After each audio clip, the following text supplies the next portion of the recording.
Good afternoon. My name is Bob Stovall. You're probably asking, why is he wearing a lab coat? Well, my father practiced medicine in Manatee County for 40 years. We moved here in 1960. And my mother was a realtor in Manatee County. So I went to school initially to be a doctor, but organic chemistry decided that for me, that was not going to be the place. So I went ahead and got a master's degree in business administration from USF with the intent of helping, and my passion is helping physicians and their families with all aspects of home financing, because my father could heal a leper, but he wasn't the best businessman, and most doctors are not. So I wanted to be sharper than the average bear and help them with all aspects of home financing. It's a passion of mine.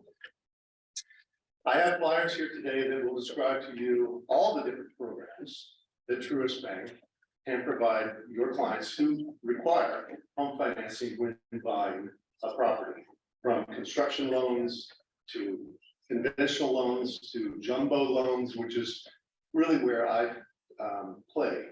That's my forte, is helping the higher price clients. But wanted to thank you all for the opportunity to sponsor this event today. I have flyers to pass out for you, but I also have giveaways. So if you would give me a business card, when we are finished today, I'll be raffling off some goodies. So please be kind, and I'll give you a pen to scribble down notes from Truist. Thank you.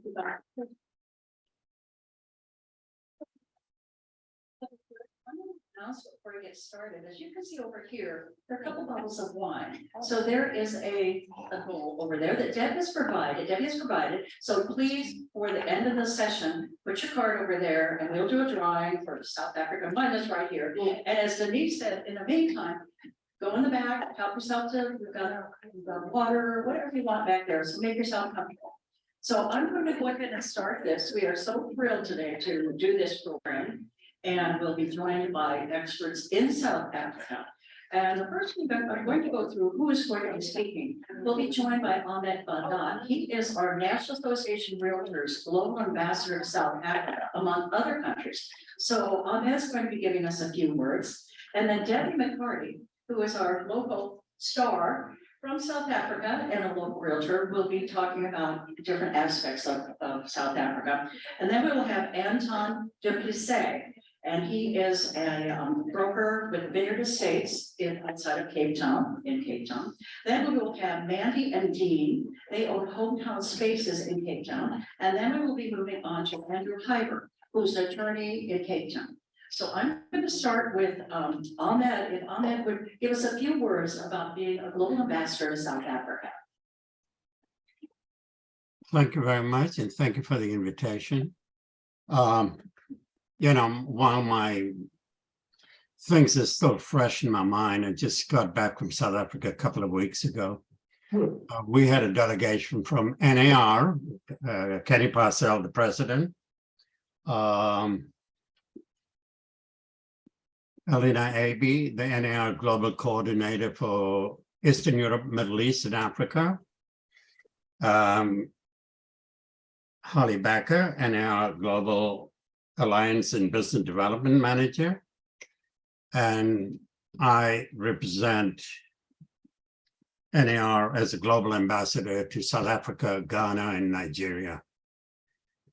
And, you know, it's right in my alley because I grew up in South Africa. So the African continent has a very special meaning. So we just got back from a conference that was basically a bilateral summit with our Rebosa, our partner, one of the partners, the Real Estate Business Owners of South Africa, and NAR, and Aisa being one of the participants, with Anton is the vice chair. And we had a breakfast, but we had a lot of sounds going around at a breakfast place. But it was good to see him in person, and a lot of our friends from Aisa. So give you just a little background. Our purpose to visit South Africa, and all these came about. If you're familiar with the Ream Foundation and what the Ream Foundation does, so Ream Foundation finances, not finances, but gives grants to our foreign bilateral partners for anything to do with education. And in every case that these grants have been given to our bilateral partners, have been for courses that are NAR certification courses, NAR,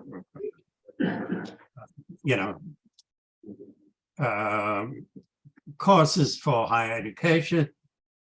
But in this particular case, there was a program that was developed by Rebosa through one of the educational academy, Charter Academy, a course that they developed for what they call previously disadvantaged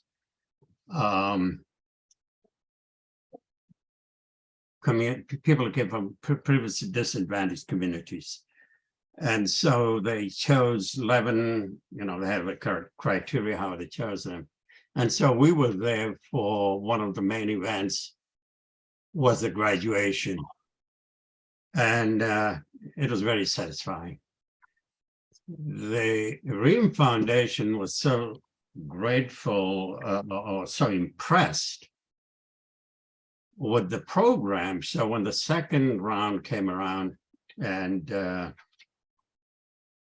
there was a request for the grant, there was no problem at all in getting that money. So this is just one of the many facets of what I, as a global ambassador, that I bring this to my countries that I represent, to our bilateral partners. But this is one of the success stories that is part of what we try to work on. We met many stakeholders in South Africa in terms of what's going on in the real estate industry. Yeah, there are a lot of challenges, lots of challenges, but there's also a lot of people dedicated to make it a better and a level playing field. And looking at these folks here, these are all part of the team that wants to make things better. And I'm pleased to be with you. And thank you very much. Ahmed, thank you so much for joining us. Can everybody hear me? Does anybody have any questions for him about being a global ambassador to one of the countries? Any questions? Okay, Ahmed, thank you. We really appreciate your joining us today and wonderful information for all of us. So now we're going to start with Debbie McCarty. As I said, Debbie is one of our local folks. She is from South Africa and was a realtor for 15 years and a broker with Seif Properties. Is that correct? All right. And then she came to Sarasota about 5 years ago with her family. The interesting thing was her business was based on her golf cart and taking people around, which I love that. And she's now with Coldwell Banker at St. Armand's and is our president-elect of the Women's Council of Realtors. So we're looking forward to seeing her join us. And her passion is travel, and she's actually going back to South Africa in April. Yeah. And we're also hoping that she will maybe create a trade mission to South Africa for all of us. So welcome, Debbie. Thanks. Hi, can you all hear me? Yes. Okay, let's go. Goedemiddag. Hello. Pinjani, Molo, Sawubona, Dumela, Abuseni, Nda. Confused? Well, that's because South Africa has 11 official languages. But don't worry, English is the most used language and the most used for business. So you won't be expected to speak all of them if you do visit. And for those who didn't know, South Africa is that small little country on the very tip of Africa. It's actually a separate country. It's not just called Africa, it's actually called South Africa. But what springs to mind when you think of South Africa? Wild animals on safari, I'm sure. The beautiful Table Mountain in the Cape Town waterfront, perhaps. But South Africa is probably best known for Nelson Mandela, the first Black president who led South Africa into the post-apartheid era and created a rainbow nation. Then, of course, there's Elon Musk, infamous entrepreneur with all his crazy tweets. Don't let's forget the beautiful Charlize Theron, the actress. And of course, we have the great white sharks that you've probably seen on Shark Week, jumping out of the water as they devour the seals in False Bay. And of course, the cute little penguins on Boulders Beach in Cape Town. Oh, I don't know what's going on. Is that me? Yes, I'll stand here. Okay. But what South Africa is lesser known for is the genuine warmth and friendliness of all its people. Really, people are just smiling, happy, living as they live. You'll feel the immediate warmth when you arrive, when you go out to eat, wherever you interact with people. Of course, our award-winning wines, which you might or might not know about. Did you know the Springbok rugby team are the current World Cup champions? And yes, they don't play American football in South Africa, they play rugby and cricket. Did you know that elephants eat the marula fruits at certain times of the year and then fall around as drunk as skunks on the ground afterwards? In fact, this is one of the lucky draws, is this bottle of Amarula, which is made from it's a liqueur made from the marula fruit, and one lucky person will be able to take it home and sample it. And I suggest you pour it over some ice to enjoy it properly.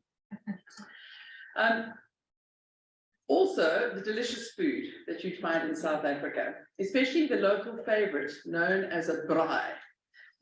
Americans call it a barbecue, but it's just not as good as a braai. Nothing beats a braai. There is also a big Malay influence in the food. You'll find lots of spices, amazing curries and flavors throughout the country. And most importantly, for today's spotlight, is the highly favorable exchange rate, where currently $1 US is equal to 18 South African rand, which means if you see anything priced in rands, you divide it by 18 and that will give you your dollar rate. Basically, your money goes a long way in South Africa. South Africa is a diverse world in one country. It's partly first world with a really cosmopolitan feel to it. You've got 5-star hotels, large skyscrapers, a massive mining industry, and beautiful properties residing right next to a parallel third world with high levels of unemployment and poverty. And I guess it's this combination of worlds that makes South Africa such a unique country.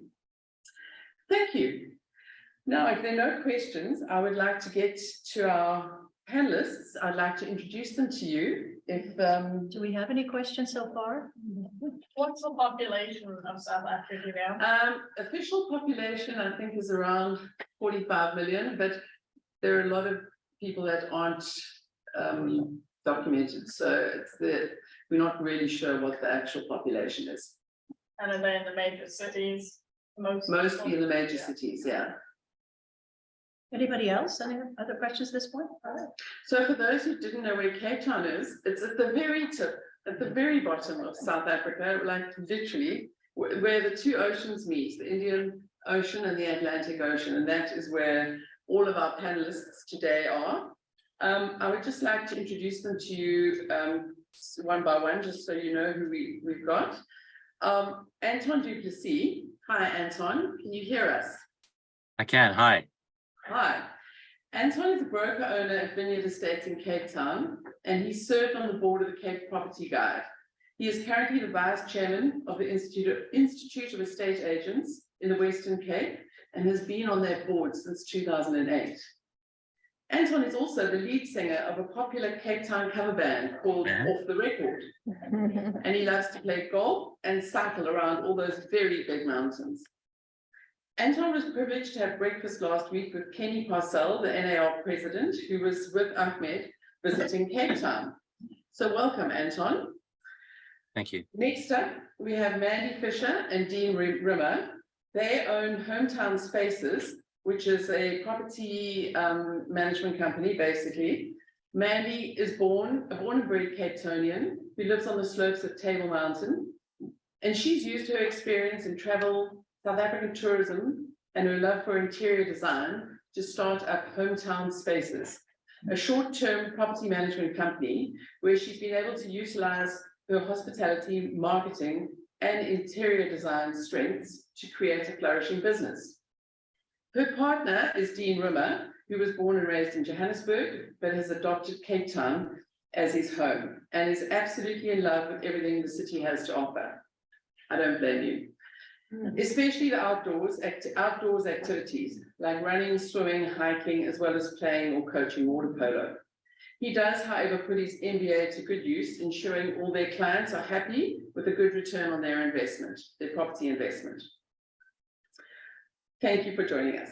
And then finally, we've got Andrew Heiberg. Andrew's a property conveyancing attorney based in Cape Town. He has worked in the field for 28 years, and Andrew is currently a director at Fairbridge's Worktown Becker. He works in both commercial and residential property spaces. He's been very involved on numerous boards in the community, including the local school board and on his local Alma Cricket Club board. Thank you, Andrew, for joining us. Thank you. So, having said all that, I'm going to stop sharing my screen and we're going to get our list up there. Okay, and we are going to start with Anton, our local real estate agent in Cape Town. Anton, I don't know, you've got a presentation you'd like to share with us? I do. I was actually quickly, to put things in perspective, I was Googling the cost of a McDonald's cheeseburger. And you were mentioning the exchange rate. It's hard to believe until you put it into real terms. You'll buy a McDonald's cheeseburger for $1.70 in South Africa. So your buying power in dollars is terrifying. The foreigners who come here just simply can't believe how cheap it is because they're bringing in foreign currency. And so, you know, that also applies to property because it's relatively cheap if you're bringing in dollars to purchase something. Debbie, I can start with my presentation. Let me just share the screen. I'm not going to stick completely to what's on the slides. I'll sort of talk around things that are there. You're welcome to interject and you had some questions as well. Let me just share the screen. Did you want me to ask my questions first, or did you want to share your? No, it's fine. It's fine. I think we'll probably answer some of your questions anyway. So let me start by just explaining to you that it's a little different the way things work in South Africa. I know in the States you generally have an agent working for the buyer and an agent working for the seller. I speak about what the norm in South Africa, just bear in mind, I'm speaking about the norm in Cape Town and specifically in the areas that I know. There are little idiosyncrasies in different parts of the country and different parts of the Cape. But as a general rule in South Africa, you will approach a realtor or an estate agent that is working for the seller. And we find that the majority of people will start searching for a property with a Google search. They'll look for Cape Town property, or they may even know Cape Town already, and they'll be specific and say property in Bishop's Court. And the reality of the real estate market in South Africa is that it's dominated, the online presence is dominated by a company called Property 24, followed by a property called Private Property, and then there's a multitude of smaller aggregators who are listing properties. But any serious buyer will very soon pick up that there's two major portals, and if you're looking for property and you want to look on one website, those are the ones. So if states you may feel more comfortable having a buyer's agent looking after your interests. And I would recommend in many cases doing that. because you've got to bear in mind that the realtor that you're dealing with here, their client is the seller in most cases. There's certain exceptions. But if I'm selling somebody's house, my very clear job is to act in my seller's interests and to get as much money out of you as I can for my seller. Fortunately, the law does specify that whilst we must always act in our seller's interests or our client's interest, we must be fair to all parties. So if you're going to come to Cape Town and you know nothing about Cape Town and you don't have anybody here to guide you, it's not a bad idea to get an agent that will look after your interests. And we would call that person a buyer's agent. The disadvantages for you of having a buyer's agent is, you know, let's say I've got a great property that I've just launched and a buyer's agent calls me and says, please, can I bring Debbie from America to buy your property? And I'd like you to give me 50% of your commission. I'm going to be really not particularly thrilled about that because I know I'll sell this property anyway. So my suggestion to people would be, if you don't know anyone in Cape Town and you're completely blind to the market, get a buyer's agent, but have an agreement with them where you pay them separately. Andrew Harburg, the conveyancer, will confirm that you still have to declare that payment when you buy the house. But the agent that's selling the house will not mind. If somebody calls me and says, may I bring Debbie along to view your house, and you don't have to pay me, I'm getting paid by Debbie, I've got no problem with it. There's certain companies where sharing is much more common than others, and there's certain parts of Cape Town where sharing is much more common. But in general, the areas that I work in, particularly on good new listings, we're reluctant to share in the beginning. And you can get around that by having the buyer's agent paid for by yourself. So basically you don't work on an MLS, you work on a sole mandate that you're going to sell yourself. Correct. It's not necessarily a sole mandate. It will be a mandate where perhaps myself and one other agent are selling a property. There are some parts of South Africa where the MLS system is really strong, and that's the predominant system, but not so much in the areas that I know in Cape Town, which are the more affluent areas around Table Mountain. As I was saying, these certain companies, normally actually the American companies, where sharing is more the culture. But in general, you'll find it's actually going to prejudice you. If you wanting to buy something in Cape Town and you appoint and you sign a mandate, a buyer's mandate with somebody, that person is not going to be showing you the best properties, because they're going to call me and say, please, can I bring this person to your property? And I'm going to say, sorry, guys, I'm not interested. So that buyer's agent is going to have a much less choice to show you, because they're only showing you the properties where the other agent will share. So you'd want to be having a look at the websites like Property 24. You'd want to be driving around Cape Town, getting a feel of the suburbs. You know, there's so many factors about the decision to buy something here. Is it primarily an investment? Is it something you're going to come to every couple of years for a holiday? I think it's a good idea to have a realtor guiding you. I'm just going to go to the next slide. If I can get to that screen, give me a second. I've mentioned all of this already. So I wanted to walk you through a few properties that I know well. Now, bear in mind, I'm primarily a selling agent. We do have quite a large rental portfolio, but I'm primarily a selling agent.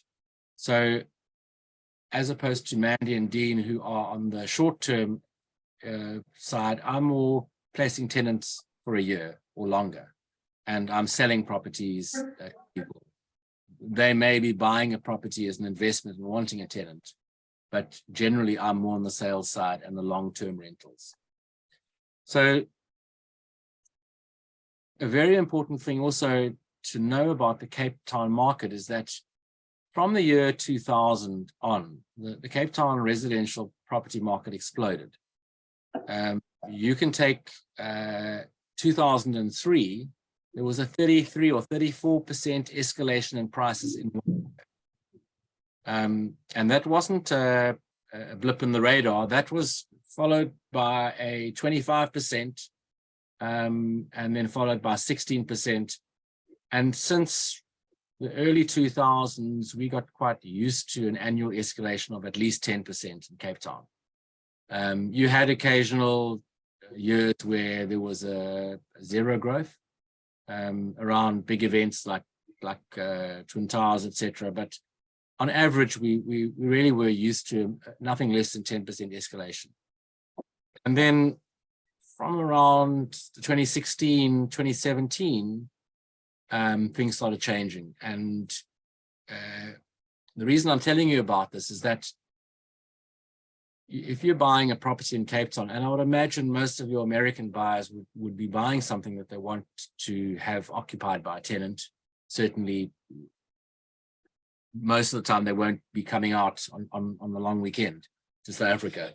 So your rental returns previously were mediocre, but your annual 10% capital increase made up for the mediocre return on the rental. Whereas at the moment, if you're buying a property, you in certain cases are going to, you'll see now, I'll show you some examples where you're getting a 2 or 2.5% return on your investment, which is not great, as opposed to being liquid and having the funds available. So it's kind of changed the dynamic a bit. And I think it's important, if you are buying for an investment point of view, to try and isolate and find the properties that are going to give you more like a 5 or 6% at least return, and they are there. You just have to look for them. And we're going to go through some examples now. Are there any questions up to this point? No questions yet. Okay. So we also asked. Anton. So if I'm reading this right, so if you're saying the capital increase is that an average 20% a year, or is it? Is it 20,000 a year? It's a very good question. It's a very good question, and what they did is they took the entire Cape Metropole and they created an average, and that really can be quite misleading, because Cape Town has so many unique areas. For example, the family area with all the historically well-known schools.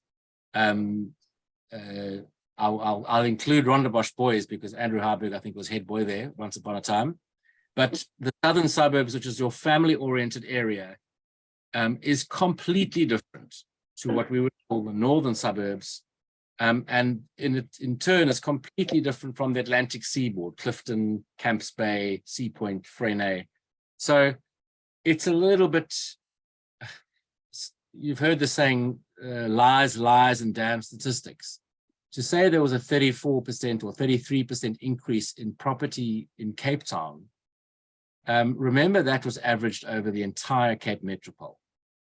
There actually were certain areas where your increase was even 40 to 45%. So it's a great question, and it depends on different suburbs. It depends on different price brackets.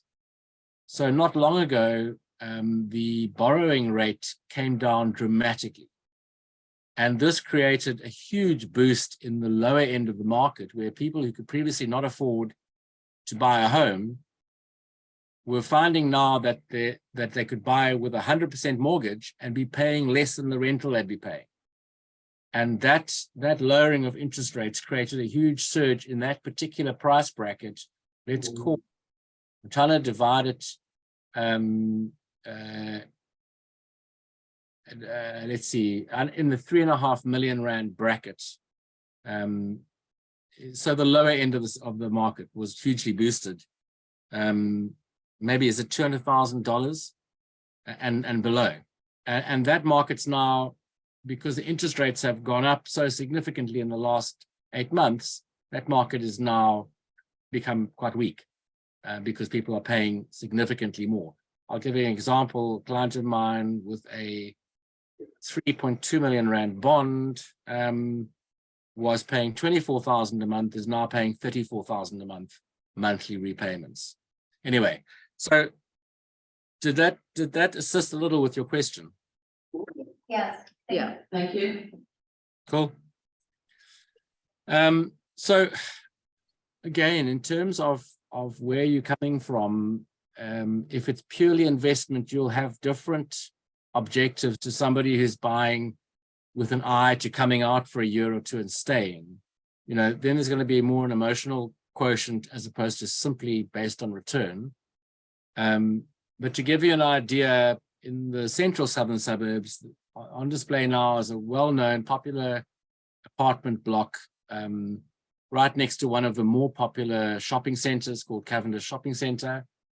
And this is a 2-bedroom apartment. It's only 1,076 square foot. Is it square foot or square feet? Feet.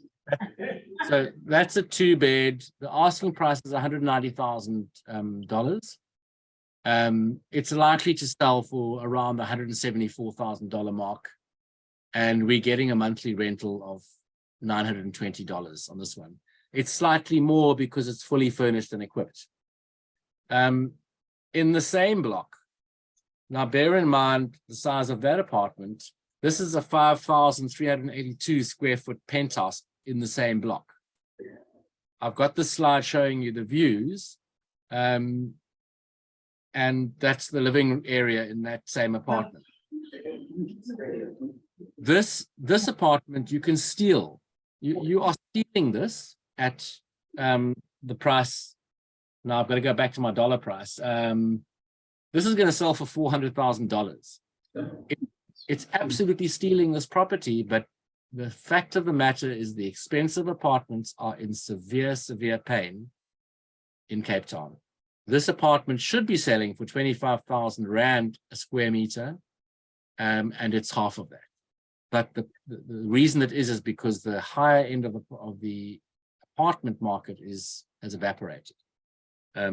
Lots of factors. I could spend all night telling you why, but if you were to be interested to buy something like this would be more an emotional purchase because you're going to get much more money with a 500 square meter apartment. Sorry, it's 5,000 square feet apartment where you've got 6 bedrooms. This has only got 3 bedrooms. It's not going to give you as much return. And I'm sure Mandy and Dean will agree on the Airbnb side of life. You'll get less for this than you'll get for a much less sexy apartment with more bedrooms. So I was talking about that was southern suburbs, your more family-oriented area. Some of you may recognize the mountain in the background here. That's to the north of Table Mountain. So again, it's a phenomenal time to be buying expensive apartments. There are hundreds and hundreds of expensive apartments for sale in the whole of the good areas. And this is one small example. It's a very popular block called Wembley Square. We've got the top penthouse apartment here with phenomenal views. You can't really actually get a feeling of it from the photographs, but this is a 1,647 square foot apartment. It's only 2 bedrooms, asking $311,000. It's probably going to sell around $272,000. There is a tenant there paying $1,111. I'm rounding this, unfortunately, to the exchange rate. But you've got to be very aware of something if you're buying in Cape Town. A lot of people don't ask the questions, what am I going to end up in my pocket with at the end of the day? Because I'm pretty sure in the States it's the same. You've got to pay levies to the building, and you've got to pay rates and taxes to the city. So if we take this Wembley Square penthouse at $1,111 a month, the rates and levies alone are $420. You're going to find a realtor to find you a tenant. They're going to charge you around 9% plus VAT. So that's going to be $100. You're going to be netting $591 on a selling price of $272,000. It's not a phenomenal return if that property is going to be worth $272,000 in 2 years' time. I think Mandy and Dean might be speaking about this block. it's a similar predicament. The expensive apartments are suffering. So on this one, I'm not going to dwell on this one. It's a block they're going to talk about later. So coming back to, if it's purely an investment decision, then you would go for a much less sexy area. And with apologies to the residents of Observatory is a more down market and less affluent area, but you have a phenomenal return on a property like this. It's triple what you'll get on the more expensive apartment. And there's many reasons for it. It's quite close to the University of Cape Town. These places are mostly 4 bedrooms, and we're getting a very good rental in relation to the purchase price. And that's one other thing to consider if you're buying in South Africa and you're not under any time pressure, is possibly to buy from a developer. Andrew Harburg, the conveyancer, will talk about the costs of buying, but on these properties that you're looking at on the screen, there's an asking price of 190K, going to sell for about 180K, but that price is including the local taxes. I'm not sure in the States if you are paying what we call transfer duty, but on these properties here, you're not paying transfer duty. And that would be about $8,500 that you wouldn't be paying because you're buying directly from the developer. One other quick thing to just consider if you are buying and you're wanting to rent out your properties is the maintenance. So generally these newer places will have a lot less maintenance. If I go back to those apartments that I was showing you, bear in mind when you buy an apartment, the outside of the building is looked after by the body corporate. So it's a little bit misleading to take those expenses I was mentioning without taking into account that you'll never paint the outside of your apartment and you'll never fix a leak in the roof and you're not paying for building insurance. On a place like this, well, let me give you an even better example. Here's a beautiful, beautiful home in an area called Upper Kenilworth. But you buy a house like this and there is endless maintenance on something like this. And there's no body corporate or homeowners association paying for the painting and the repairs. So these sort of properties, Cape Town has many beautiful historic properties. This place has got pressed tin ceilings. It's spectacular, but it's not a very good idea to buy it for a rental point of view. Anton, I think your rate is incorrect there, $222 a month. It needs to be It's 2,222. I'll just check Okay, yeah. Everyone was rushing to come by. Yeah, it's $2,222, 40,000 rent. So it's not a phenomenal return considering that you have oh, I just closed my PowerPoint. Sorry guys. And I did it again. Sorry. Can I ask you a quick question while you're listening to that? I just want to know, where are most of the foreign buyers that you find in Cape Town? Where are they coming from? So we've had a distinct downturn in foreign buying. I think there's lots of things worrying people about South Africa. We have a few crises, electricity crises. There's some political instability. If I compare, for example, to the 2008 to now, I probably have a quarter to a fifth of the inquiries from overseas people. That being said, for some reason, I don't know why, I have more inquiries from Americans in the last 3 or 4 weeks, 5 weeks than I've had in the last 2 years. Direct flight, I don't know what's going on. Elon Musk.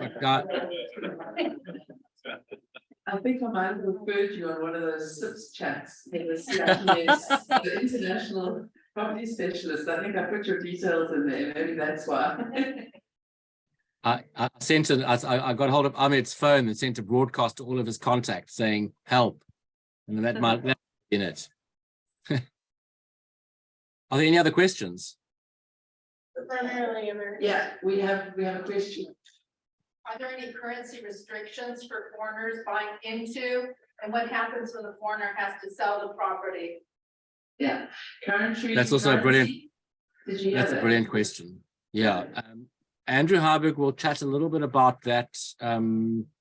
My understanding is that it's very important when you do bring the funds in to have it registered against the purchase of the home, so that one day when you want to take the funds out again, there's a clear record on the title deed. But Andrew will correct me. I'm giving a very broad overview there. There are some restrictions on borrowing here. So if you're wanting to raise a mortgage here, it's a little bit tricky. It can be done. But if you'd like to buy something in South Africa and you want to bring $100 million US, and we've got no problem with that, as far as I know. There's another question. Rebecca? Yes, I How have do you one. feel about Airbnb? Can you do it? Okay, so the next two panelists, yeah, Mandy and Dean, they're going to talk about Airbnb. So if you want to go into it, they'll be able to answer that. Thank you. Yes, I have a question. Oh, I'm sorry. Go ahead.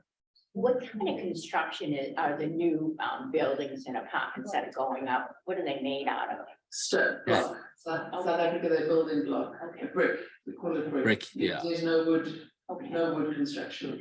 We've got some other questions over there. Samira? Does South Africa have any visa programs where you buy into, you know, anything purchased over, say, 200,000, you get an automatic residency visa?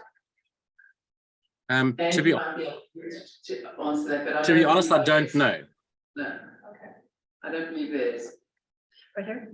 Kind of on to your question, we heard about the US citizens, who else are buying there? Yes, what others, who else? I mean, Okay. because traditionally there were a lot of Germans and a lot of English people Yes. buying. Is that still the case? So in my market, we used to have a huge amount of English people buying.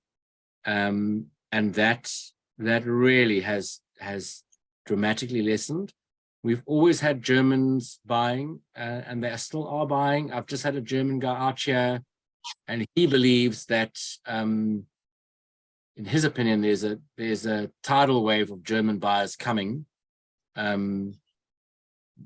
So I haven't seen the tidal wave, but so predominantly the people I come across are UK, Germany, to a much lesser extent, the sort of Eastern European countries, to a much lesser extent, the USA. I have had a few States buyers looking at the high-end properties in, I don't know if you've ever heard of a place called Clifton, which is one of the internationally famous areas and more expensive areas in Cape Town. We have buyers from Africa, but if I had to say, the most predominant buyers would be from the UK and Germany. And then we'll get, I get Turkish buyers, I get from all over Europe, all over Africa, but no particular pattern. Yes, I have one other question. In terms of all these beautiful properties you have shown us, if someone wants to make an investment there, what are the rental times? Are they fairly readily rented if you're looking for an investment property? Or is there a time frame? Or is there a vacancy rate? Or how do you look at that? So like any market, the rental market is cyclical. At the moment, there's no fundamental reason for it, but the Cape Town rental market is absolutely insane. I will have people taking a property without seeing it. If I a property in one of the popular suburbs at a reasonable price, I will have 40 applications. So what I'm going to put the property on the web for 1 or 2 days and take it off, because there's no point having 20 decent, nice people who want it. So nobody could have foreseen it. The rental market is probably in the areas that I work is probably up 20% in the last 7 or 8 months. Okay, that's great. And Mandy and Dean will touch on that now as well when they go into their short-term rental investment business, the hometown spaces. If there's no more question, one more question. Just one more question. I think earlier he said that there is really no MLS throughout South Africa, or at least where he's at. So what is used at that point? And also, what does the consumer use? So did you hear the question? The Yeah. fact that there's no MLS, yeah. So MLS is used in certain parts. I know in Natal, KwaZulu-Natal, there's certain parts where it's actually quite strong, and the majority of transactions happen. It's been tried in the Cape, and it's in my areas. It's never really become dominant or successful. There are some parts of the Western Cape where it's used a lot. It's just not in the Cape Town area that I operate in. It's not a feature, but there's certainly, and you know, I can't speak for other parts of the country that I don't know. It may very well be that in Bloemfontein, which is a large city, that it's the only way that people operate there. But in Cape Town, there's lots of MLS type organizations, but I don't believe any of them are predominant. In my experience as a realtor in South Africa, you got the mandate and you control the market. And basically the buyers would have to come to you. They would go onto either of the two websites that Anton mentioned, the property24.com or the privateproperty.com. They would look for the property and then they would go and see that property. And if they saw another property, then they'd call that agent and go and see that property with that agent. So what he was saying earlier, you don't have a buyer's agent and a seller's agent. You have one agent who does both ends of the deal, basically, and you're out to look after your seller, always. Thank you. Okay, so if there are no other questions, can we, yes, Is he on WhatsApp? yes, he's on WhatsApp. Yes. Everyone in South Africa is on WhatsApp. Yeah, so Anton, thank you very much for joining us. We really appreciate your input. If you are able to stop sharing your screen and give us a goodbye wave. By the way, it's South Africa's 6 hours ahead, which means it's probably close to 9 o'clock at night. We want to thank him as well. Thank you. I can't hear the applause, but I can see the hands moving. Thank you very much. So next up, we have Mandy Fisher and Dean Rimmer, who own Hometown Spaces, and they're going to talk to us about the business they've built and created, which is in the short-term rental space in Cape Town. So off you go, Mans and Dean. Hi, everybody. Nice to be back even virtually with the Floridians. I was there just, I don't know, about 6 months ago, and I absolutely love Sarasota. So it's good to be with you guys. I want to just give a quick intro to our company. We've only been going 4 or 5 years. Dean joined me a couple of years back. He was slowed down with the COVID, moving out of his current business into ours. So we joined partners. We've currently got 67 properties that we manage in and around Cape Town.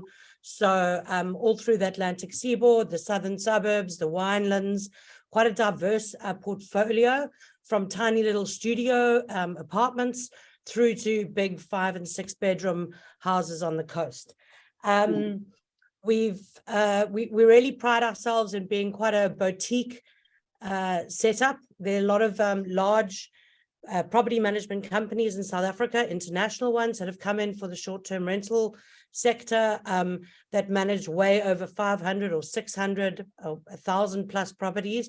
Dean and I are definitely not going to increase our portfolio to more than 100, but we're really going to get picky as we sort of cross the 70 mark. We pride ourselves in having a really good relationship with all our owners. Without them, obviously, we wouldn't have a business. So we're very big on personal touch, attention to detail. We value integrity really highly. And Dean and I are very hands-on. We have a small team of people that help us, from guest liaison to housekeeping and to maintenance. And we focus on really getting the most profitable short to medium term rentals that we can. We're obviously playing with the market all the time, and increasing our occupancy. So just to move on, just underlining that we like to sort of provide tailor-made stays for business travelers, digital nomads, holiday makers, all looking for luxury getaways or corporate travel. I just want to talk a little bit about Anton's spoken a lot about, the past trends in the selling and the buying market, but we're seeing slightly similar, but I think much more optimistic things in the rental market in Cape Town.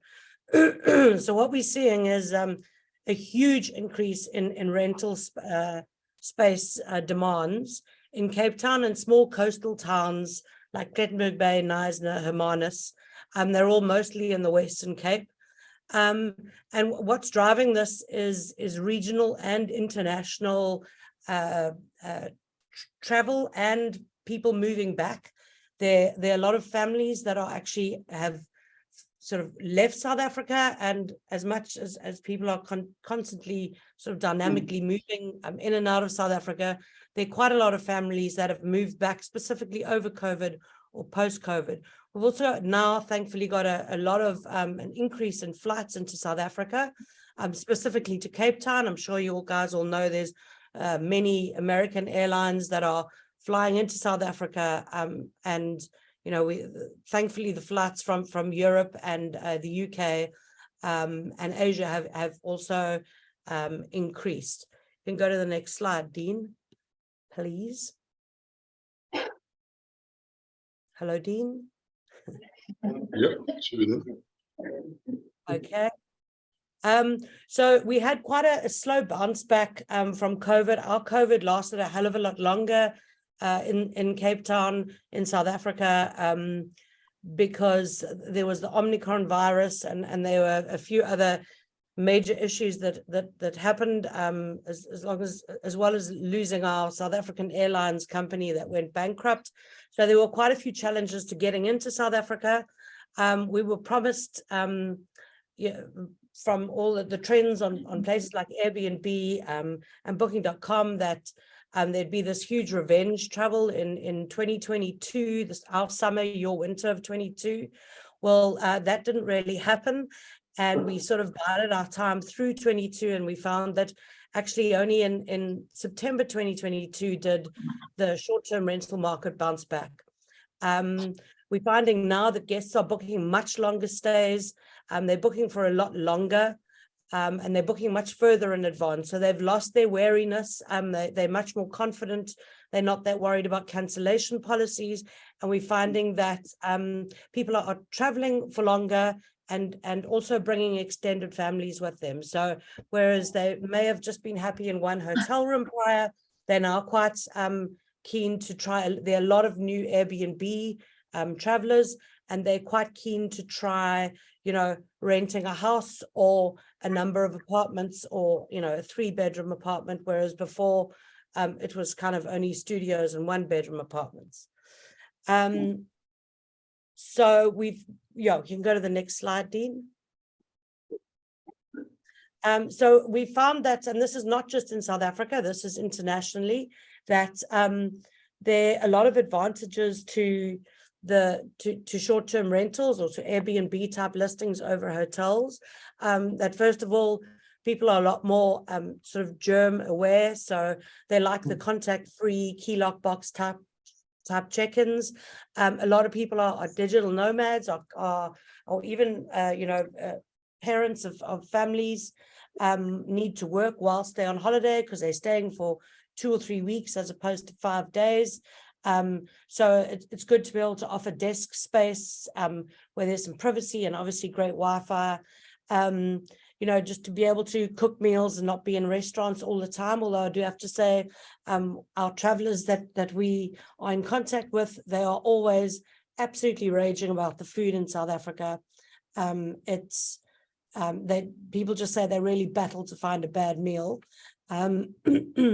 Also, we have a lot of personalized connection with guests prior to check-in and during their stay and even post-stay. So we're getting a lot of return business, direct business from that. Also, there's an ability to offer a discounted long-term stay with on short-term rentals, as opposed to hotels who may not be that open to that. And as I said, we've got accommodation for extended families. So even though, prior to COVID, you saw short-term rental market really increasing internationally, it's kicked off in Cape Town in a massive way. We're starting to see since September last year, some really good returns. We haven't even reached a pre-COVID level of occupancy or rates yet, but we are heading in that direction and almost there. And the trend is looking like 2024 is going to be overwhelmingly strong in the holiday market and in the short-term rental market. Okay, next slide. So Sorry, just to finish off, and I just wanted to finish off with just saying how we actually operate. We offer, we ask a 20% commission on bookings that are under 6 months. So a lot of people will book for like a month or 2 months, and then they might extend to 3, 4, 5, 6 months. And then we have agreements with our owners that we would just use we would only charge a 15% commission on any bookings that are over 6 months. We market via Airbnb, Expedia, Agoda, Booking.com, but we really try and focus on direct bookings and getting return bookings. So we work quite hard on that, and we'll share our website with you at the end, and you can have a good look at at our portfolio and the pricing structures. And we also offer a full house maintenance. Anton brought this up earlier.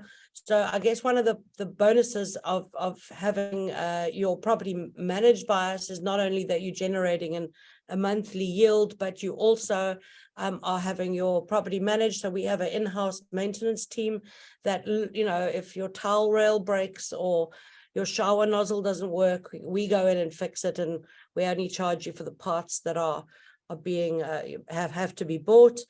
We expense consumables. We put a lot of effort into coffees, teas, local supplies to all of our guests. We like to shower them with flowers and a bottle of local wine and that kind of stuff. And I guess as owners, you'd really have a peace of mind that your property is fully managed from beginning to end. All you really need to focus on is getting your statement at the end of the month and watching your bank account grow. So there's also an ability to be able to book and unbook your own listings, your own accommodation. So we give you a portal that you can look at through a platform we use, which is American-based, called Guesty. So you can, at any one stage, you can have a look at your occupancy levels, the rates that we're charging, who's booked into your property, and you can make your own bookings as well. We also offer design and decor services, and we manage all your accounts for you. So if there's cable TV or Wi-Fi or any other things like a gardening service, we manage all that kind of stuff as well. Does anyone have any questions? Does she have a website? Yes, she has a website, and it is actually it's not up there. I don't know if you've got a slide with the website on. I think they do, but it's hometomespaces.co.za. So it's not .com. Yeah. hometomespaces.co.za. Sorry, yeah. I had a question I just wanted to ask. How often do you pay out proceeds to your investors? So we do that once monthly. We pay all of the investors out between the 1st and the 3rd of the month, depending on where the weekend falls. And we send the statements out monthly, also normally around the 1st of the month for the prior month. We've got a really sexy looking statement that Dean will show you. And it really shows a very transparent breakdown of where each expense, was. It has invoices that are attached if there was something major that was purchased for the property. We really do pride ourselves on being as transparent as possible. We've seen a few other companies go under that have not been as upfront as they should have been. So we really take care on that. Are there any more questions? Can they pay into a US bank account directly, or do you have to have a South African bank account? Can you pay into US bank account directly? I think it would have to go, actually, I don't know. Yeah, we can and have in the past. We don't have any current investors that are based solely on overseas accounts. It's just a bit of a hoop jumping process to get the funds through, but it does happen. Yeah. Okay. Okay. Yeah. And then I just wanted to know, what would be sort of your ideal property if someone was looking to buy? Would it be a condo? Would it be a house? Would it be 1 bed, 2 bed? I'd say for an investment property, I would go with a 1-bedroom apartment. I'd ensure that there were certain things like security, a balcony would be good, that it was in a good area, that there were, you could walk to shops and that kind of stuff. Parking is not crucial, but kind of nice to have just for one car. But you'll see what Dean shows you in a while. There's a much better ROI on a 1-bedroom than there is on something bigger. Okay, great. Okay, well, thanks. Thank you, Mandy. Dean, are you going to give us your spiel? Yeah, thank you, Debbie, for having us. And yeah, I mean, if there's any further questions that Mandy's section would have raised, please feel free to jump in. It sounds like a lot of work, because it is a lot of work, definitely. Having a portfolio all on short-term rentals, as you can imagine, there's a lot going on. There's a lot of guests coming in, a lot of owners to keep happy, a lot of maintenance, just a lot of upkeep on the operation in general. And that is really why we've said, within our portfolio, we want to stay on the boutique side of things. We want to do it properly and absolutely get everything right for each individual owner. When it's your property, Anton mentioned it earlier, is it an emotional purchase or is it a purely investment purchase? Whether it's one or the other or a mixture of both, everyone wants to know that their property is in good hands and that everything is being accounted for and that it's in good shape, and that they could send their mother-in-law next week and it would be fine. And that's exactly what we offer. That attention to detail and focus is present throughout every aspect of our operation. And yeah, we really try and look after the properties as though they were our own. Can I ask a question? Yeah, sure. Is sending your mother-in-law on a long trip what you call revenge travel? Depends where you send them, and offline I'll give you a couple of good areas. Yeah, so I mean, I'm just going to pick up on some of the things that Manny mentioned. The revenge travel, revenge tourism was kind of expected probably 9 to 12 months before it actually hit us. And we can see that in this year's numbers, and I'm going to try and make sense of this for you guys. The top line of stay units available basically shows that August 21 to August 22 and so on didn't really change. That means the amount of properties that are on the market didn't massively surge this last year, which was obviously great, because obviously all the nights sold that we saw increasing by 53%, 35%, 27%, and so on year, were going into those same properties, which meant obviously income was just that much better from the year before. We suspected there may be some revenge travel towards the end of 2021.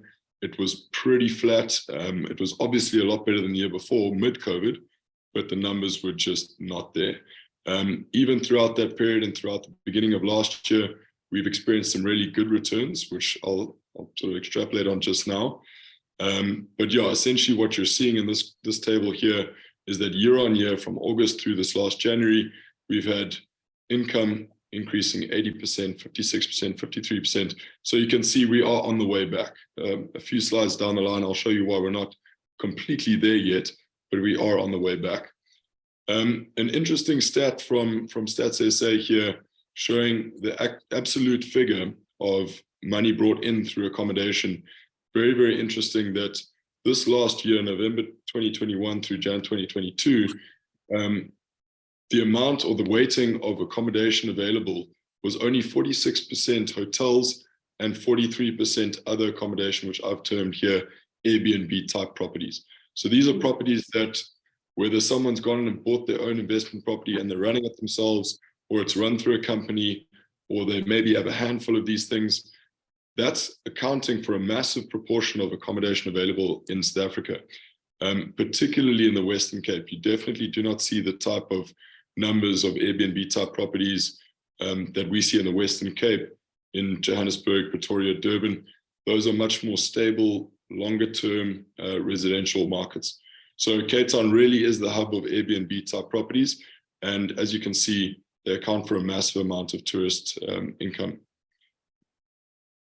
So looking at the room to grow, I mean, if we look at the numbers as much as they've improved this year, or last financial year, 2022 to 2023, they still are nowhere near where they were in 2018, which gives us a lot of hope because, I mean, the returns that we're experiencing, and just to jump onto that quickly, Mandy mentioned, your returns on a one-bedroom property, range between 10 and 14% on average for us. So those are great returns. And, as Anton mentioned, they might not be in the most desirable areas where you would want to live yourself. These are very much good enough areas that are going to increase in capital appreciation, and they're also experiencing really, really strong returns. Simply put, the market's just bigger for that kind of lower to middle range of the luxury market. And we see great returns right the way through, but as a purely numbers game, probably buying two smaller properties and looking for a return of 10 to 14%, that's where you'd want to look. If there's any other reason that you're looking into property, that you may want to spend some time there, that you've got corporate travel that you want to place there, whatever it might be, then you start looking at factors other than just ROI. And that becomes obviously a very personal decision. So essentially we're looking at accommodation or income from accommodation that really is, almost half of what it was in 2018 prior to COVID. So while we're seeing great returns, we're seeing a big uptick in rental accommodation, we just know that there's a lot of room for growth. Again, just to talk to our portfolio a little bit, we've got really a very diverse range of properties. Mandy mentioned, we've got the one-bedroom properties in the CBD, in Observatory, some in Rondebosch, Newlands. Then we've got slightly bigger ones in the same areas. And we've also got quite a broad range of properties that are much bigger, 5 million plus. So sort of $300,000 to $500,000. That's 5 million rand. So we divide that by 18, right? Yeah, so I think that's somewhere around $300,000+. And in that region, we've got, houses, we've got your 2-bedroom apartments that are just that much bigger. We've got cottages, and really, I mean, because of the nature of our growth, we've picked up a very diverse range of properties, which gives us insight into pretty much the full gamut of properties out there. This particular unit, and we'll take into the returns now, this is one that Anton was talking about, a 2-bedroom apartment at the Augusta in Rondebosch, which is one of our southern suburbs, an affluent area close to schools, very central, very much easy access to the rest of the city. And this was priced at 3.1 million rand or $172,000. To give you an idea of what these are, the actual income figures. And as you can see, our short-term rental game is really up and down. Don't be alarmed by the month of April. That's when the owner himself stayed in the apartment. Yes, it's not that up and down. But all told, this owner stayed just over 2 months worth of time in South Africa. So he stayed just over 2 months worth of time in this property. And that inclusive of rates and levies, was a return on investment of 7.7%, which I think is excellent. He's getting usage out of the property. It's a middle market sort of property where capital appreciation is, as we've seen from Anton's projections, it's not a guarantee, but over time, we do expect good capital appreciation there. So purely based on rental income, looking at 7.7% from 10 months of the year. Really, really special property, and one that does really well because of its location to schools, hospitals, universities, And I would say at this point that when looking at the Cape Town market, especially if you're going to be looking at short-term market, you want to make sure that there's built-in drivers for your revenue. So is this the kind of place that is close to a decentralized business district? Is it close to a hospital? Is it close to a school? Is it all three? There's got to be that sort of consistency throughout the year that you want to really maximize the off months, because your best months, your peak months are going to be good.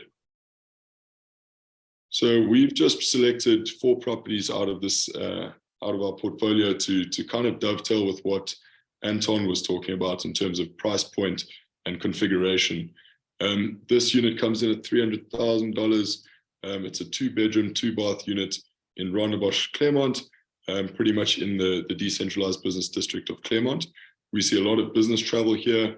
Obviously, over the peak summer period, we had lots of vacationers, and it's demanding really good rates. This particular unit we've extrapolated at a fair margin, so 10% underneath its current average, to get to a rental income basically forecast of 45,000. After your rates and levies, that's an ROI of 9.1%.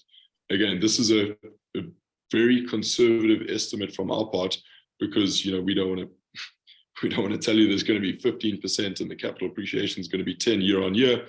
But these are realistic numbers that we have achieved over the last 6 months, and we believe are going to continue. I mean, we've already got, I think, 85% occupancy in this particular unit for the months of March, April, and May. So really, really is a strong unit. Once you start gaining momentum on your Airbnbs, the rates climb, the star rating climbs, and you really do get momentum for these units. So yeah, that's a really nice unit that we've seen good success in as well.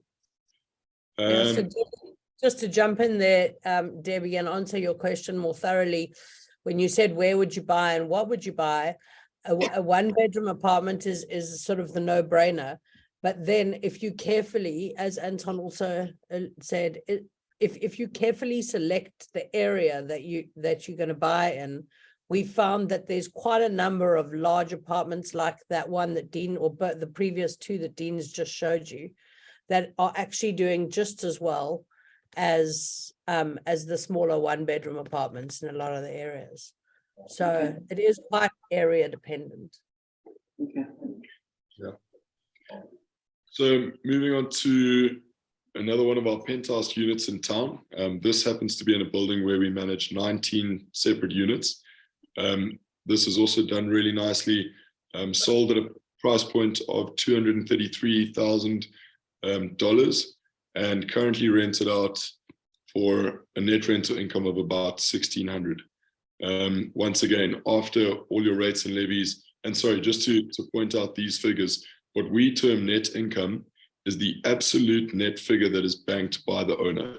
So what Manny was alluding to with our statements, we actually want the owners to have reflected on their statement every single cent that this property is earned and what it's worth to them. So the only things that we do not cover are the rates and levies, which I've included in these ROI figures. And that's basically because that's for the owner's account. Every other cent that's spent on these properties throughout the year comes through us. So these figures are as clean as you could get a reckoning of net rental income. Once again, after everything, basically a 7.6 return on income. This is very much what you could expect from any of the properties that Anton talked about, any of the properties that we're looking at here. 7 upwards is a pretty good return on investment before any capital appreciation is factored in. Yes. Question, Dean? Yeah, sure. The rates and levies that you're talking about, is that all of the taxation that you end up facing over there, or is there more than that? Rates, levies. Yeah, so rates and levies, that's pretty much the stock standard amount that's going to be taken by either the body corporate in terms of your levies and the rates by the government. Those are your tax obligations there. However you run the property, it might be in your personal name, in which case, you obviously have to work out the taxes involved in that on your own side, or it might be in a company. A lot of our owners have multiple properties within companies that also there's plenty, and this is something to factor in. I don't know if Andrew's going to talk to this, but there are plenty tax incentives to owning properties such as these within different belts of the city. So I don't want to throw him under the bus if he hasn't prepared any of that, but there are quite a few substantial tax breaks that are offered to own these kind of properties. So yeah, to answer your question simply, sorry, the rates and levies plus the net rental income and all the expenses that we've taken off here, these are very accurate figures as to what's actually going to be coming into your pocket. Of course, there would be capital gains tax on the sale of the property. Yeah, so hopefully there'll be capital gains, and then there will be the capital gains tax, yeah, appropriately at the end. Yeah, another question? So very interesting that the one bedroom is the popular, the better rate of return over a lot of things. So with that being said, who is the buyer profile? Who's the tenant profile? And who's renting out the one bedroom? Who's the buyer profile? Who's renting out the one bedrooms? Okay, so the predominance of our one bedroom apartments are in a belt from Observatory through the way to the CBD.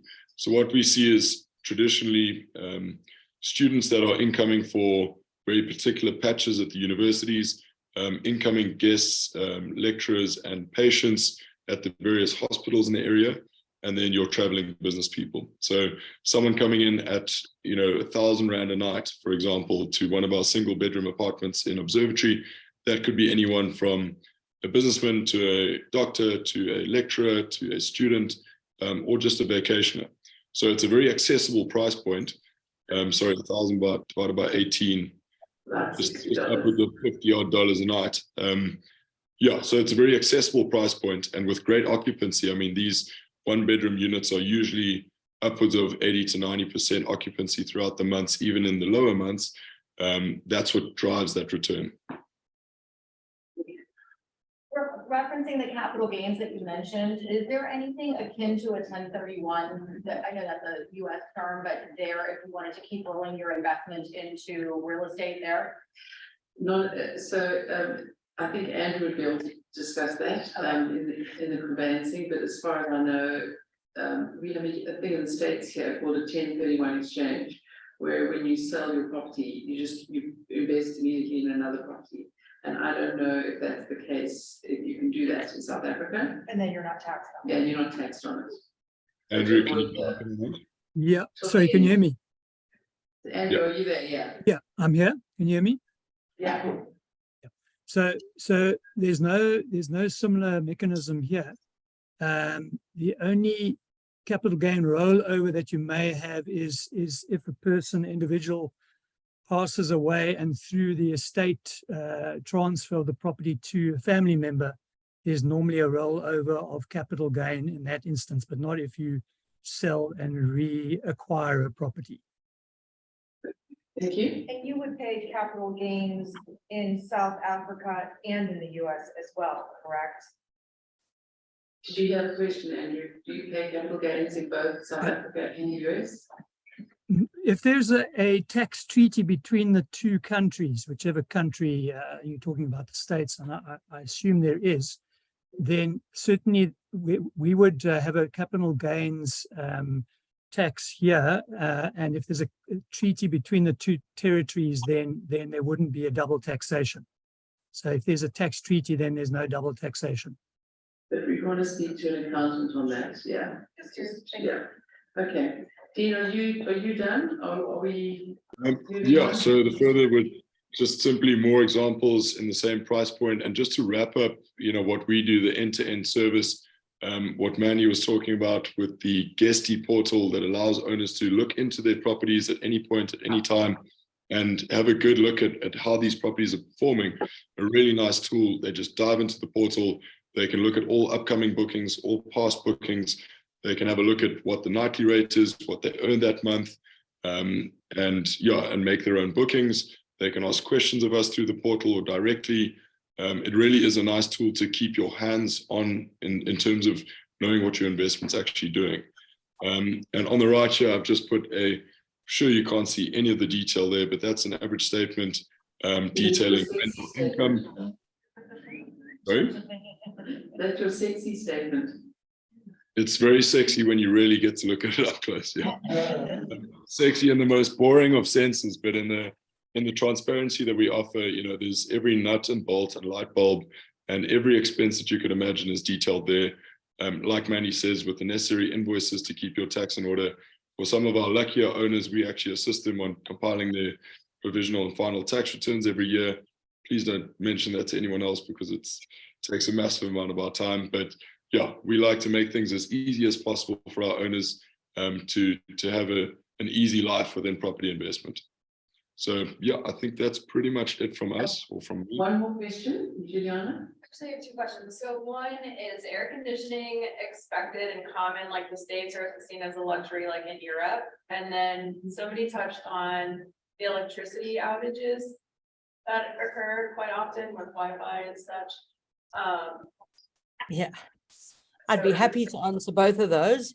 So aircon is not very popular in South Africa, unfortunately.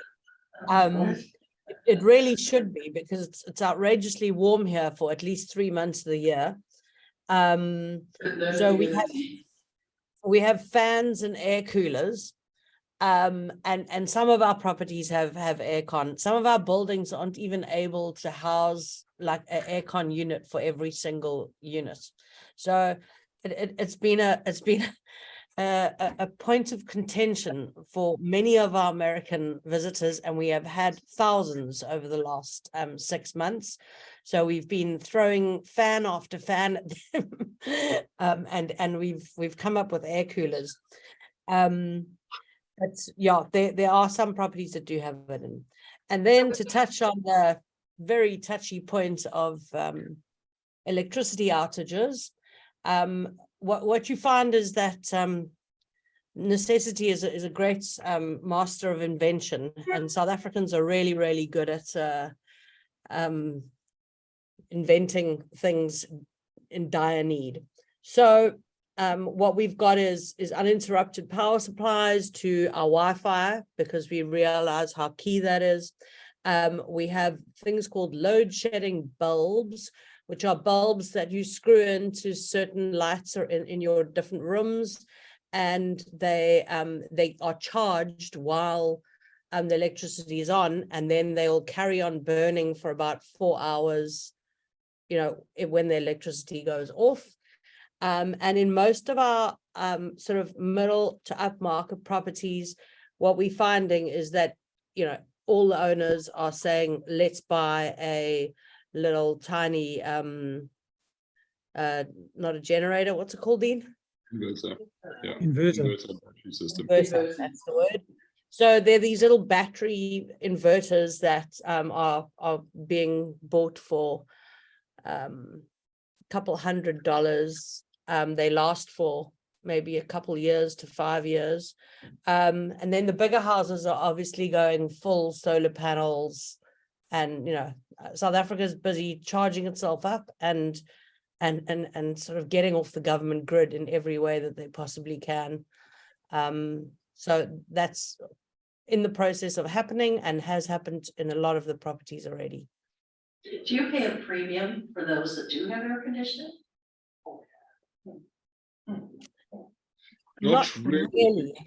I think it would be built into the price as one of the factors. I don't think that we've ever specifically listed a unit as aircon and added some sort of premium to that. Usually the aircons, as Mandy mentioned, in our bigger buildings are very energy conscious. They just don't want to run that sort of energy through the building, so they just don't do it. The nicer properties, sometimes they have aircon, but then that would just be bundled into the offering itself.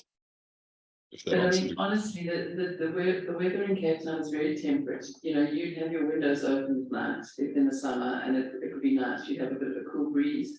And in winter, it's AC is just not even a thing there. There's no humidity to speak of. So if you were in a building like this, you'd have AC, or in a hotel.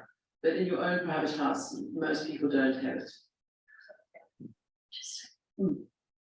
Any other questions before we move on to Andrew, who I think is probably trying to put matchsticks in his eyes to stay awake? Well, let's again.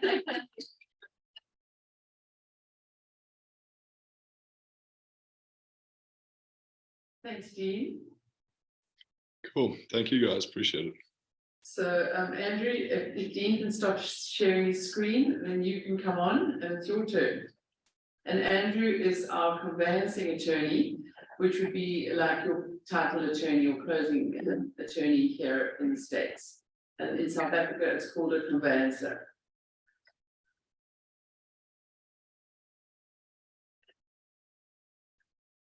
All right. Andrew, you there? Can Yeah. Can you hear me? We can. Good. Okay. And slides showing okay. Yes, perfect. Great. So hopefully I'll make some sexy statements during my presentation. But just a few comments on what has already been said. So having been in the conveyancing property world for 30 years or so, certainly what I've noticed in the last sort of year, probably maybe even 2 years, is there's been a lot of what we would refer to as semigration, and that is people coming down from other parts of the country to Cape Town, and primarily because Cape Town is seen to be the best run city in the country. And people want to be here, not just for the views, but also for schooling and various other benefits of being in Cape Town. So that's certainly been a huge factor and is probably driving up the prices and the rentals, as has been mentioned earlier. So just to give you a bit of a background and a summary of property ownership in South Africa from a legal perspective, as per the first slide, you can see that we have a number of pieces of legislation passed by our parliament here, which controls and forms the legal framework for property ownership and registration. We have in particular 2 acts of parliament, the Deeds Registries Act and the Sectional Titles Act. Sectional title, you can think of an apartment block, and that act manages the separate ownership of apartments within a particular building. The third point, the Registrar of Deeds is the person that heads up the local deeds registry where property ownership is registered. And he or she is tasked with implementing and ensuring compliance with the legal framework. So as noted, I am a conveyancer, so I am a qualified lawyer, but I've also sat separate exams to qualify as a conveyancer, and only conveyancers are allowed to handle property transactions in South Africa. So we have a speciality. As I say, we've studied that particular angle of the law, and we have particular abilities to handle property transactions. We still have a manual deeds registration system, which means that we as conveyancers must actually go to the deeds office and exchange or register documentation there. And that is done by virtue of the Registrar of Deeds finally signing our deeds of transfer and registering them on that basis. And that constitutes really the proof of ownership that anybody would want, and also constitutes delivery of the particular property from seller to purchaser. So just as in a car transaction, you would get the keys to the car, the registration and signature of the deed by the Registrar of Deeds signifies delivery of that particular property. As I've mentioned, we are dealing with both freehold, which would be your normal house dwelling, as well as sectional title, which is the apartment type property ownership that we have mentioned earlier. I've just put in there that leasehold is becoming a bit more popular, but that is not an actual ownership form. It is merely a real right that somebody acquires to live in a particular property. So I'm not going to dwell on that.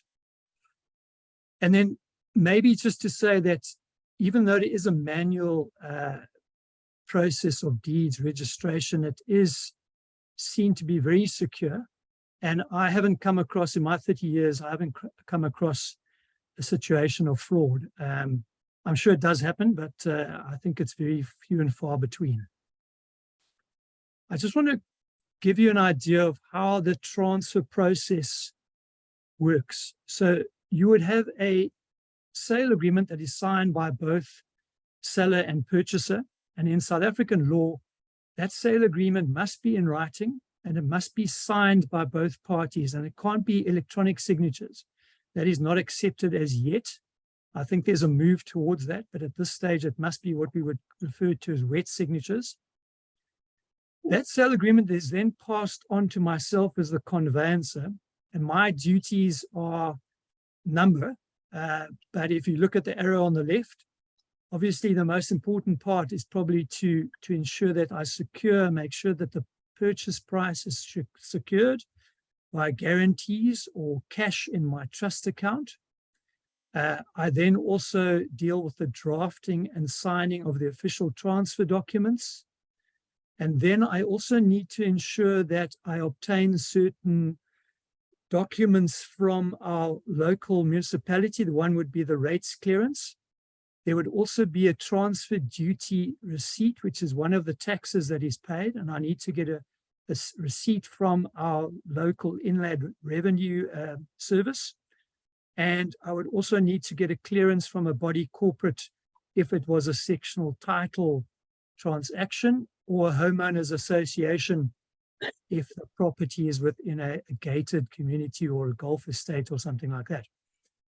The last arrow there is just to say that I also need to ensure that all the contractual obligations within that sale agreement have been met and complied with. That is also one of my duties. Also, going back to the conveyancer, in South Africa, generally speaking, only one conveyancer is used by both parties. It does happen from time to time that the seller and the purchaser has a conveyancer, but only one conveyancer would be tasked with all these obligations. And normally it is the seller that appoints the conveyancer. That is the norm here in Cape Town in particular. So just moving on to the last process. So once I have made sure that all the obligations have been met and I received all my clearances and so forth, we would then submit the transaction to the deeds office. And then an examination of the documentation occurs. And if all is in order and the registrar of deeds is happy with all the documentation, he would allow us then to register that transfer of ownership. And as I said, from that transfer, it would equate to delivery. And on transfer and on registration, I would then be entitled to pay the seller the funds, the proceeds of that sale. Up to this stage, are there any questions about the process? Yeah, what does that timeline look like? What is the timeline looking at for that? Right, timeline. So in South Africa, we have a situation where the parties agree on a particular transfer date, which you would refer to as a closing date.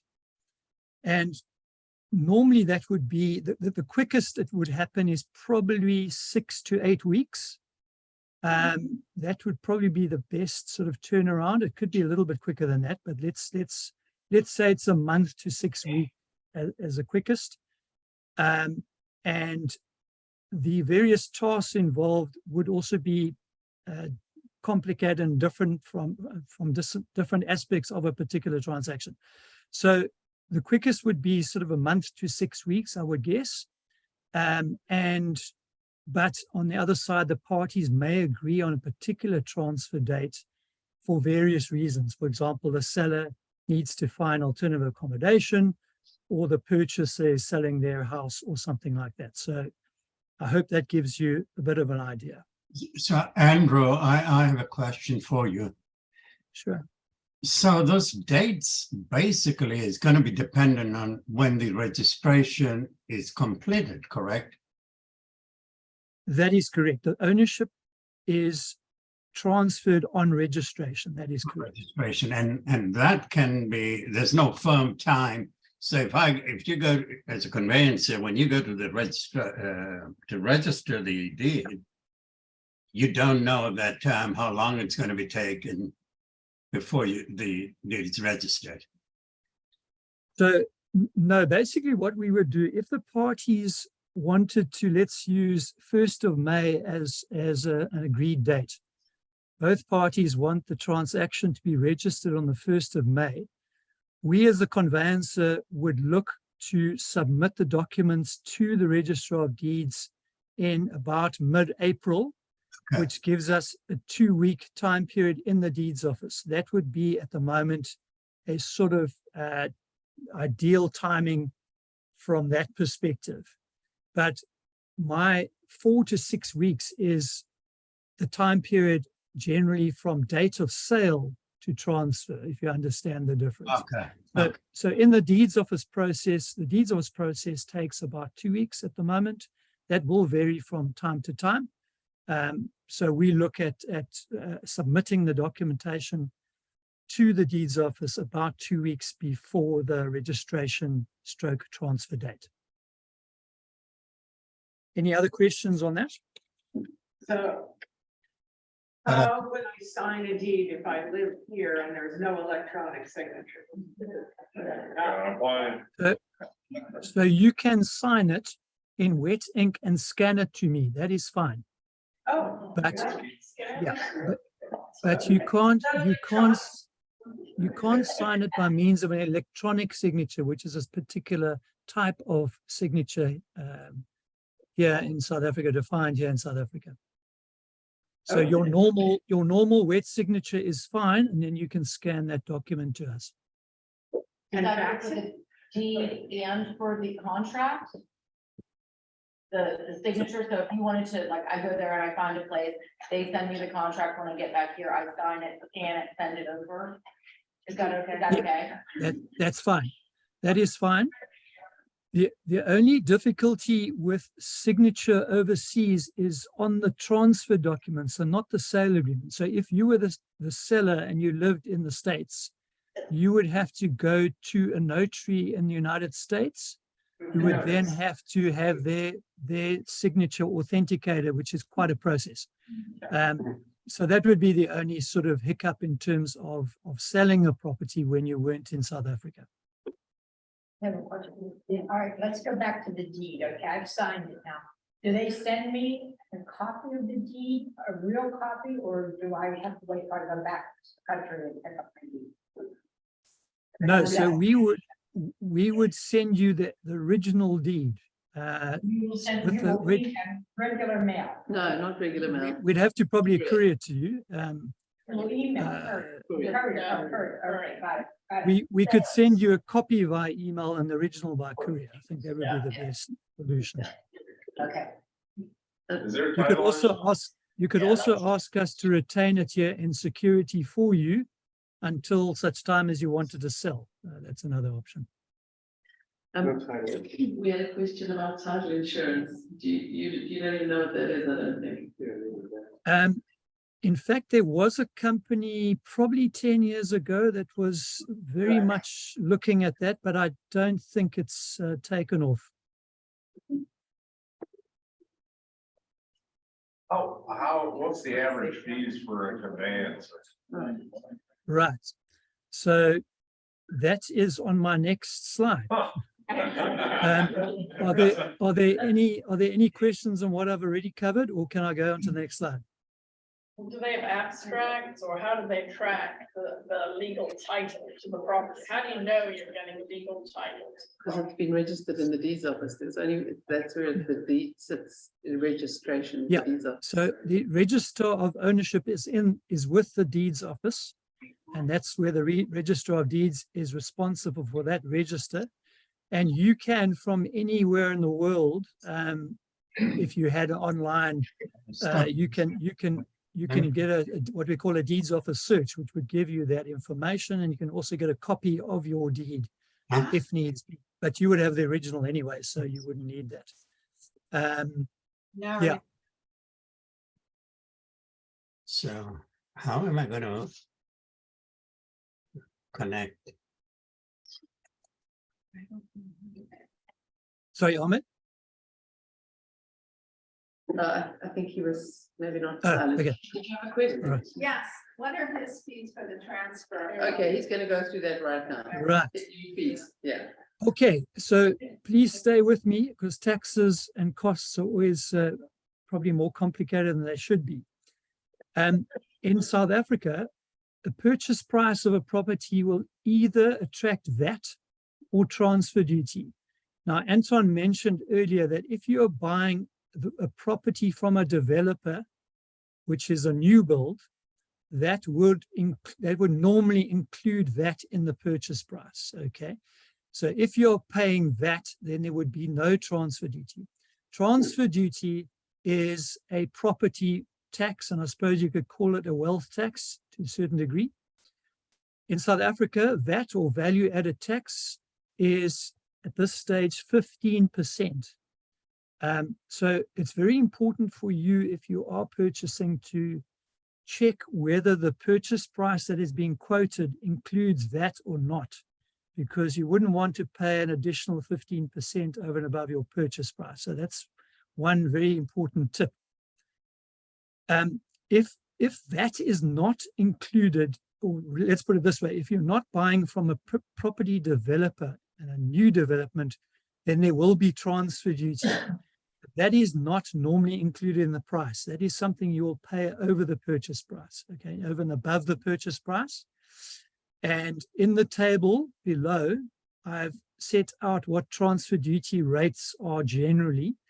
And at this stage, it's pretty much an estimate, and I've used the current exchange rate of 18 Rand to the dollar to try and give you a bit of a feel for it. And so I've used ranges here of 0 to 60,000. That's really the bottom of the range. And then $200 to $250,000. And in the right-hand column, what transfer duty you would pay within that range. And again, $250,000 to $300,000, and so on. Hopefully that gives you a bit of an idea. The highest rate of transfer duty at the moment is 13%. I think it's above 11 million Rand. Divide that by 18. Yeah. So that is in dollars. Yeah, these rates are in dollars.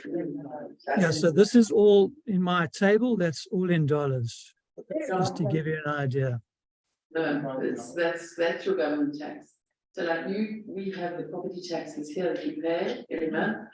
They seem to wait until the end when you sell or buy, and then they lump you with that. Well, you have your municipal taxes as well, but it's not, yeah. So this what I'm referring to here is purely taxes that you pay when you acquire a property. So this is a cost purely related to the costs of acquiring a property that will be paid by the purchaser. Can it ever be negotiated with the seller? The seller might pay any part of the closing costs like that, if that's considered a closing cost. Yeah, that can be negotiated. But the amount's not negotiable. Yeah, it is possible, I suppose, to agree on splitting the costs, somehow reducing the purchase price or something like that to accommodate the buyer. But the rates, as Debbie said, the rates, as I've quoted here, are not negotiable. That's payable to the government, and you won't get any rebate on that, unfortunately. How about standard property taxes, the percentage on regular property tax? So standard property taxes would be your rates, and that would be like your so like in Cape Town, wherever the municipality of Cape Town charges. So in Joburg it might be different, and in Durban it would be different. So it's not a countrywide amount, as far as I know, on your rates, right, Andrew? That's correct. So that is one of my next slides. Basically, just deal with the municipal taxes, and that would purely depend on the municipal valuation of the property, and that would be difficult for me to give you any kind of definite percentage. But that's something additional that would apply to an owner of a property. But that, I think, has been covered in terms of the slides that have gone previously, as to the owner's responsibility for taxes and levies and so forth. The next slide I'm going to, so this, as I said, this deals with property tax in terms of acquisition of the property. So it's either VAT or transfer duty. The next is what I can charge as a conveyancing attorney, and that is almost always paid by the purchaser as well. And I've used the same ranges here just to give you an idea of what those charges are likely to be. Now, I suppose it is possible again, and it has happened from time to time, that my costs are paid by the seller. In other words, they are included in the purchase price or paid by the seller directly. It doesn't happen often, but I have seen it quite a bit in terms of development properties that are sold. The developer includes the conveyancing costs in the purchase price as well. So you can look out for that. And it could be a negotiation point with the seller of a property. I have also mentioned here in my last point on this slide, if a foreign purchaser decided that they wanted to mortgage the property, there would also be mortgage registration costs as well, and that is pretty similar to the transfer fees in this particular table. They're very similar in terms of numbers. As Anton mentioned earlier, there is getting a mortgage as a foreigner is quite a few hoops to jump through, and because we have foreign exchange rules here, it does become a little bit complicated. And at the moment, as far as I'm aware, you would be limited to mortgaging 50% of the value of the property and costs. So there is a limit on it based on the value. Are there any questions on that? Actually, yeah. They're waiting for you on. Yeah, I do have a question. Yeah, there's a question. So talking about 50% of a mortgage, how long is that? Is that amortized over 15, over 30? Do they have that there? What would that look like? It was over 20 or 30 years. Sorry, was that a question? Yeah, the length of the mortgage. Yeah. So I have seen up to 30 years on a mortgage. Traditionally, it's 20 years. That's the norm, but I know that there have been mortgages approved over 30 years. So I'm not sure. Yeah. So I just wanted to clarify, you said the average mortgage is 20 years, but you can get a mortgage up to 30 years, correct? That's correct, yes. It depends on the profile of the purchaser. The banks would look at the risk and age and all that kind of thing. But I have seen mortgages up to 30 years. And then is the rate fixed, or is it variable? I know sometimes that changes from country to country as well. Yeah, so traditionally at the moment it's a variable rate, probably because the lending rates are quite reasonable at the moment, and the banks obviously to offer a fixed rate will charge a premium. So it probably doesn't make sense to fix it at this stage. I think we are nearing the upper end of the rates hike, and hopefully in the next sort of 6 to 9 months, our central bank will probably and hopefully start reducing rates. So to fix it is probably not a good idea at this stage. What is the interest rate now? It's 10.75%. So it sounds sounds pretty high for you, but you know, we have had rates up to 24% in the past, so 10.75 is pretty good for us. Regarding mortgages, is there an age limit or is there mortgage insurance, like life insurance required on it? Yeah, so again, they'll look at the risk profile of the mortgage applicant. Generally speaking, in South Africa, we seem to retire at 65 years old. Although I have seen mortgages approved for people beyond that. I'm not sure how the banks have worked that out, but yeah, it would look, the banks would look at the income profile and if necessary, they would insist upon a life policy to secure that risk. And to kind of touch on the title piece from before, is it true that only conveyancers are the only ones that can basically talk to the Register of Deeds to actually record that? So it's not like here in the US where anybody can go record whatever they want.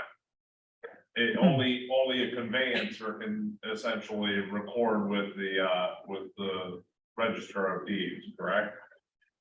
Yes. So there's your title. You don't have a So you don't have title insurance, yeah. Okay, are there any more questions? Do we have any more questions? No, we haven't. Do they have a vet? Sorry? Do you have a vet? A fee? Yeah, like our. Yeah. It's called the central bank. Yeah. All right. So yeah, I'm the sorry. banking system in South Africa is actually very secure, very stable, actually, one of the best run in the world. So we are very proud of that. And just to go on. Well, Andrew, we're kind of running into time. Okay, cool. Thing here. No problem.